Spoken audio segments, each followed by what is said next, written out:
Mag-anak na Ann Curtis at Erwan Yusap, masayang-masaya ang pagpasok ng bagong taon. Talaga namang nakikita ng mga netizens na sobrang sweet ang mag-asawa, kahit na napabalita na hiwalay na ang dalawa noong nagdaraang buwan. Talagang ipinakita nila kung gaano sila kasayang pamilyang magkakasama together at namamasyal sa iba't ibang lugar. Panoorin at kung hindi pa nakasubscribe, don't forget to click subscribe and hit the notification bell to keep you updated.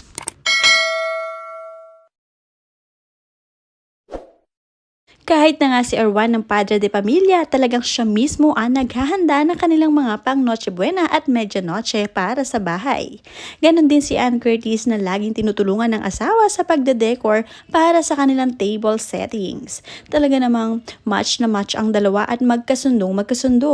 Kaya ipinakita nila ang kaganapan ngayong holiday season kasama ang kanilang nag-iisang anak na si Dalia Amelie. Hinayaan nga din ni Ann Curtis na ma-experience nitong si Dalia Amelie ang pagla-light up ng kanilang mga lucis ngayong New Year. Sinabayan talaga nila ang salubong at nakipagsabayan nga rin itong si Dalia, kaya naman tuwang-tuwa at another charge to experience.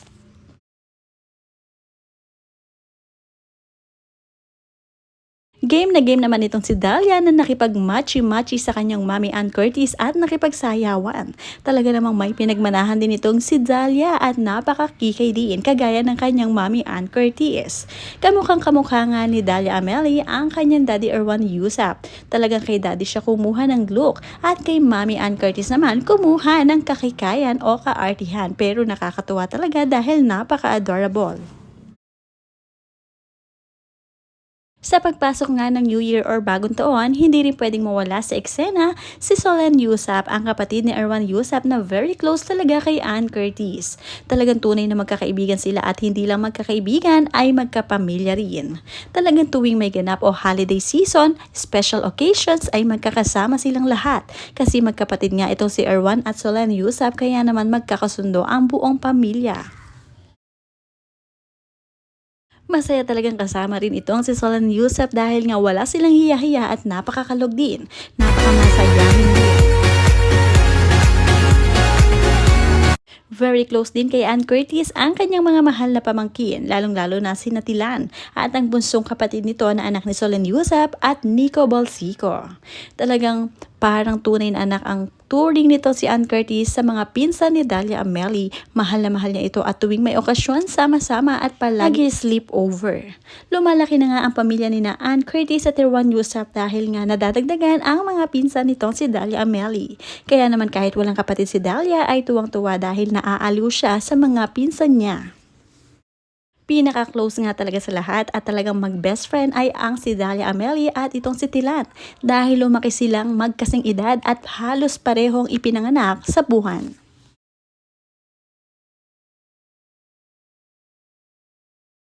Matapos nga ang New Year sa lubong sa bagong taon ay talagang dinala ni Ann Curtis at Erwan Yusap ang kanilang anak na si Dalia sa beach sa Boracay dahil dito nga ang kanilang vacation area na kung saan nagustong-gusto ng bata.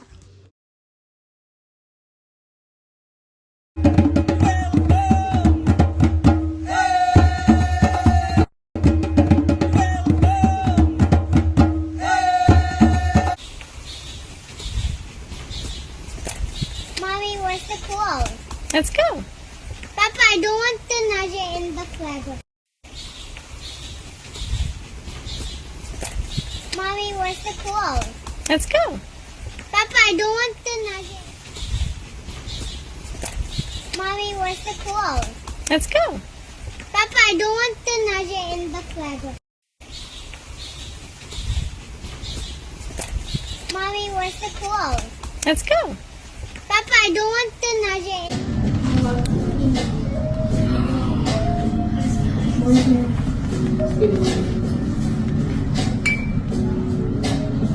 What are you doing, my plane?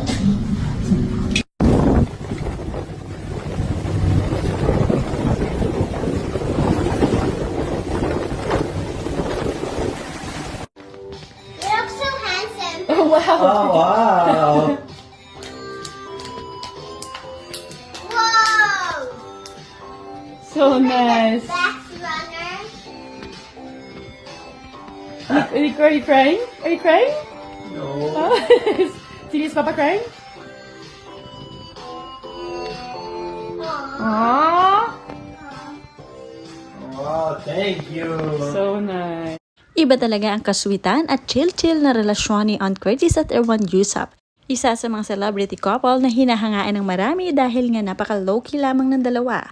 At ang kasiyahan lang naman ng dalawa ay ang mag-travel kasama ng buong pamilya sina Solan Yusap, Nico Bolsico at ang mga pamangkin nila. Kasama din si Dalia Amelie.